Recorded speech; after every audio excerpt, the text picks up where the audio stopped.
Hey everyone, this is Jana Nascimento Nagassi do seu Jana on camera, and today I have the pleasure again to have this amazing actress, producer, director, Brazilian, Bruna Fachetti.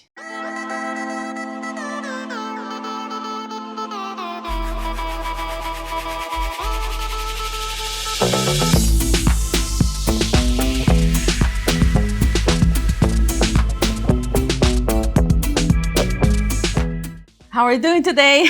I'm great. I'm with Jana, so Jana on camera, so that's great. I'm very excited.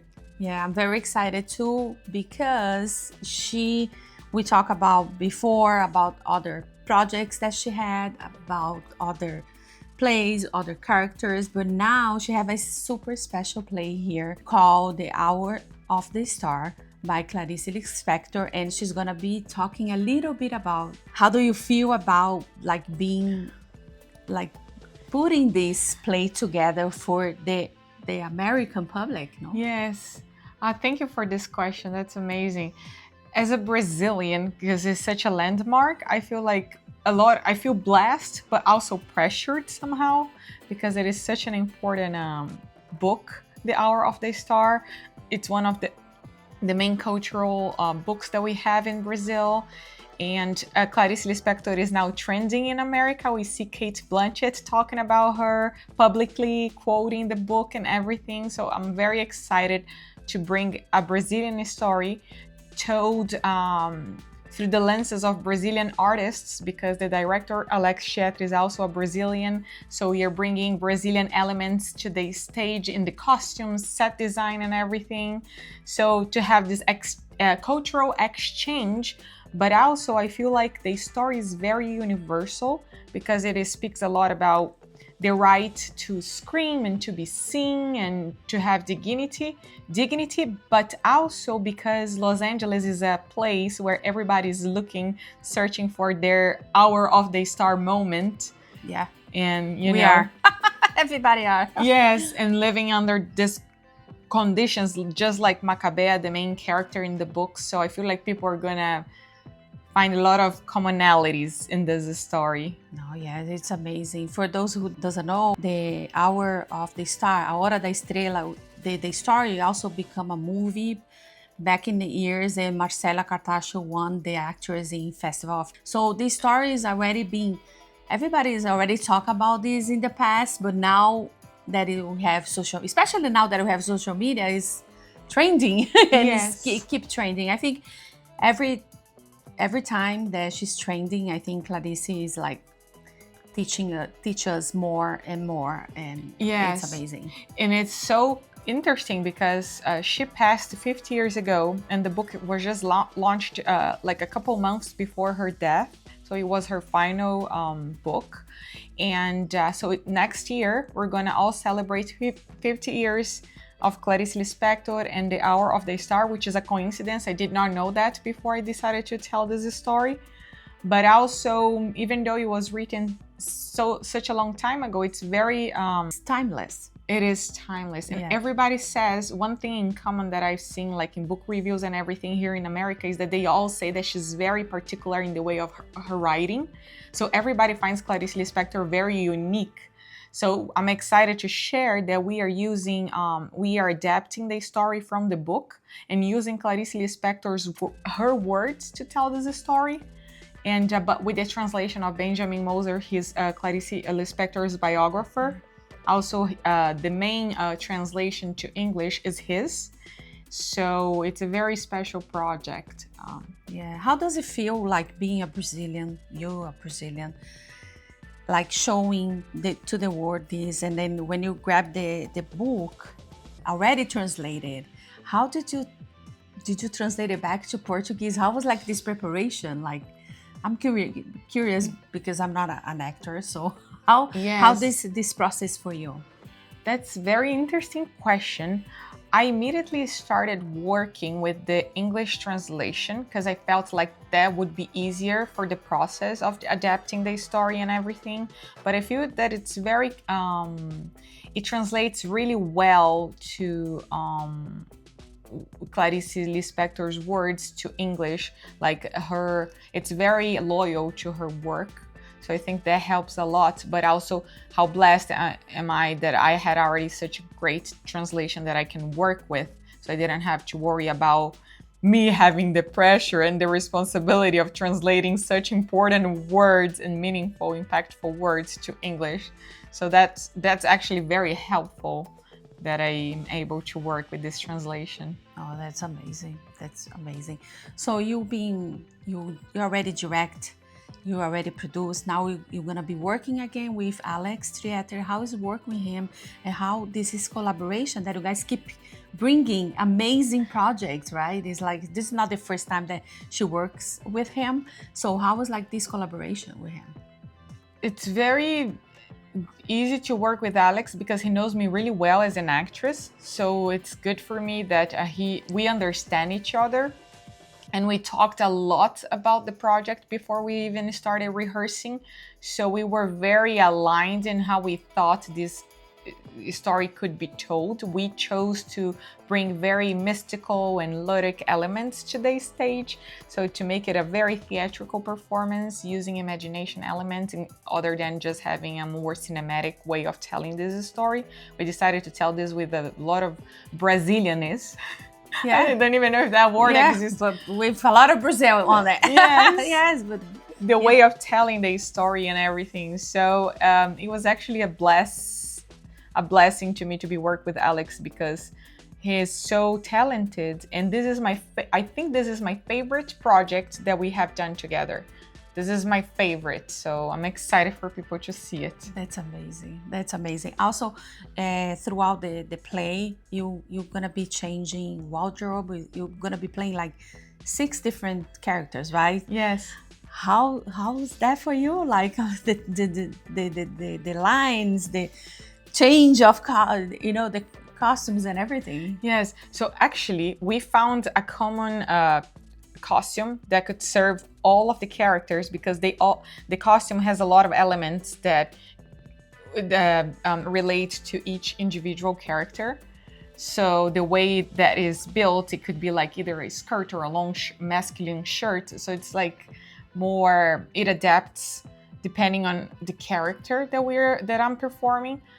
But it's a challenge because before I have done a solo show at Made in Brazil Solo Works, but I was playing different characters in different moments, but now they talk to each other among themselves. It's like I'm having a conversation with myself, but like as in different characters. It's like a crazy, thing that we are doing, and I feel very excited for people to see it actually. But it's a big challenge, especially being Clarice Lispector and the movie being so, it's Clarice Lispector already, so the movie is already, it's a masterpiece, a Brazilian masterpiece. So now, but we are bringing our own perspective, and yes. No, but it's amazing. I love that. Talking about the costumes and talking about sustainability.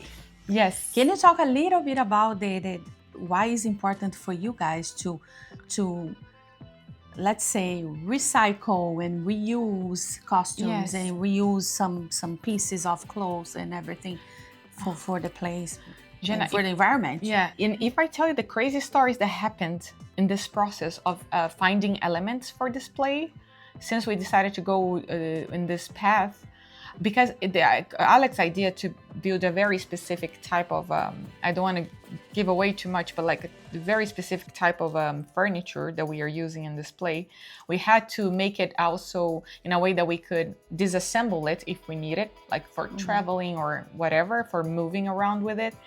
And we were just thinking how we could do it. And the thing about sustainability is that there's so much beauty in things that people feel like it's a waste or they don't serve us anymore. And to me, it's exactly how Macabéa, the main character, is. People don't see her. She's like invisible, but there's so much greatness in her individuality in each of us that's how I feel like about upcycling elements. So hopefully it inspires people to be more mindful about that and environmental issues, of course, but also has a lot to do with the storytelling that I think it's important. So like I needed a very specific part for this chair, and then I found it on the street exactly how I needed it. And then we have, of course, a star element on it. The person who's helping us, Isa, from Kiss My Trash, she found it randomly in her purse, something that fits perfectly to the chair. I'm like, how is that even possible, that all the elements just came to us randomly, you know, just like it was meant to be, like magically. So I'm very I feel like there's a very special energy because of the story in Clarice Lispector that surrounds this play and everything that it's related to Lispector's work. Yeah, it's meant to be. Meant to be, yes. And then the universe works in favor of that, you know what I mean? So I think this is amazing. Yes. Amazing. I have, do we need to read the book before? Do we need to watch the movie before watching the play? Or people should go like, for example, I already read the book, I already watched the movie. Now, like a long time ago, I wouldn't needed to rewatch it. Mm-hmm. But for example, some people didn't know anything about it. They should go like that.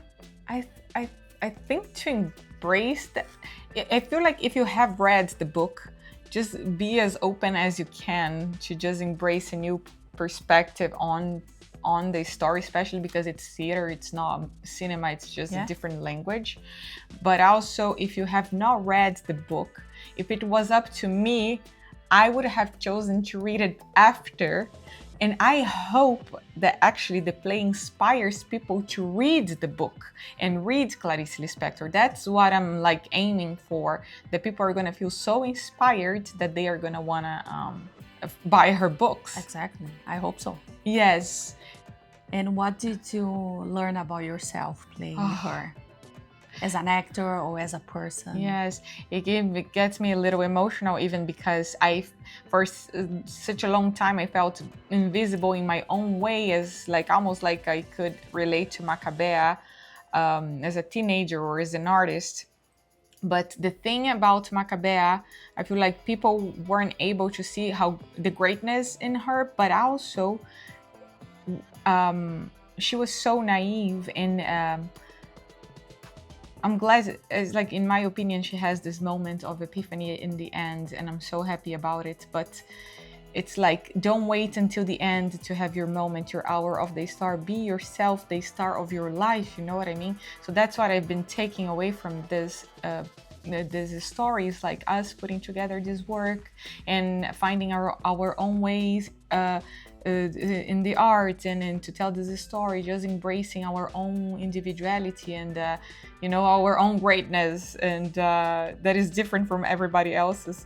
So I'm learning a lot about myself, and instead of putting the responsibility on other people's hands to see me, I'm like giving a voice to myself, and then it's up to them if they want to see it or not. But I'm not going to wait for their validation to validate myself. Otherwise, it's just like, that's too mean. I don't know. It's not a good way to live life, I know. So the Hour of Stars is going to be playing this weekend, the 25th, 26th, 27th. Actually, 25th and 26th, which is Saturday and Sunday. Okay. We're already sold out for the Saturday performance. So it's going to be at 7 p.m. at the Broadwater Theater in Los Angeles on Santa Monica Boulevard. And then on the following week, on Thursday, Friday, and Saturday, again at 7 p.m. on the same spot, which is then July 30, 31st, and August 1st. And then hopefully, depending on how it goes, we can bring more performances to... Amazing. Yes. I'm going to put this information on the description as well. We can put the website here where we can find tickets, and you don't want to miss it. The Hour of Star and Bruna Fachetti. Thank you so much for being here again. Thank you, and Jana. Congratulations. Thank you for supporting us as always. And good luck. Thank you so much. If you like to support or continue to support Jana on Camera, don't forget to subscribe, like, comment, and share the videos.